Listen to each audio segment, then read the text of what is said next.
In this video tutorial, we take a look at the screen All Flashcards. To do this, we go to the home screen and open the section All Flashcards. When we tap on it, the screen opens and we see all the flashcards that we have created in this actual learning language. As in every screen, there is a question mark in the top right corner. If we tap on it, we find the help text. I highly recommend reading this section at the beginning so that many questions are answered and you get a good overview. To the left of the question mark, there is an icon. When I tap on it, the first keyword of each flashcard is shown on the card. If I tap the icon again, all keywords of each flashcard are displayed. If I tap it a third time, the image caption are shown, if you have added any to the flashcards. And if I tap it a fourth time, nothing is displayed anymore. In this screen, I can change the size of the flashcards by zooming in or out. This works best if I use two fingers and move them horizontally apart or together, not vertically.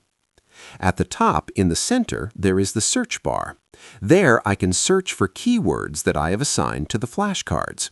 For example, if I enter the word leave, all flashcards that use this keyword will be shown. If I combine keywords with a comma, for example, session 2, verbs, then all flashcards that contain both session 2 and verbs will be displayed. I can also combine keywords with a plus sign, for example, lay plus fish, then all flashcards that contain either the word lay or the word fish will be shown. To the right of the search bar, I can tap on the icon to sort the keywords by name, success rate, days without practice, attempts, or creation date. If I sort by name, the keywords are simply taken from the beginning and sorted accordingly. If I tap the icon at the far right of the search bar, I can display the categories.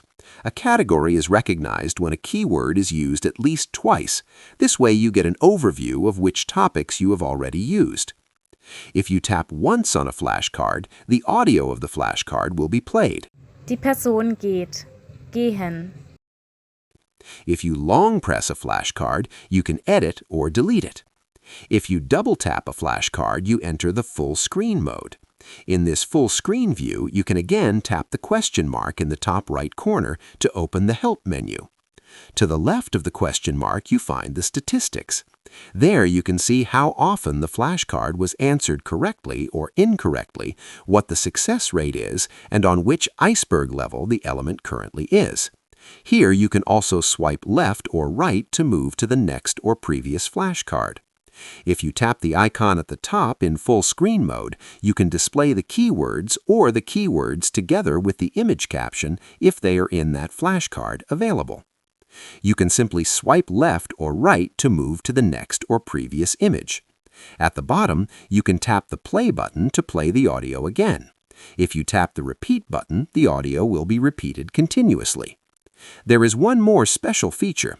If you long press the play button, all flashcards will be played automatically one after another. This allows you to simply listen and watch. Feel free to explore and try things out. You cannot do anything wrong. Enjoy using the GPA Flashcards app, and don't forget to check out the other tutorials to discover and use all the features of the app.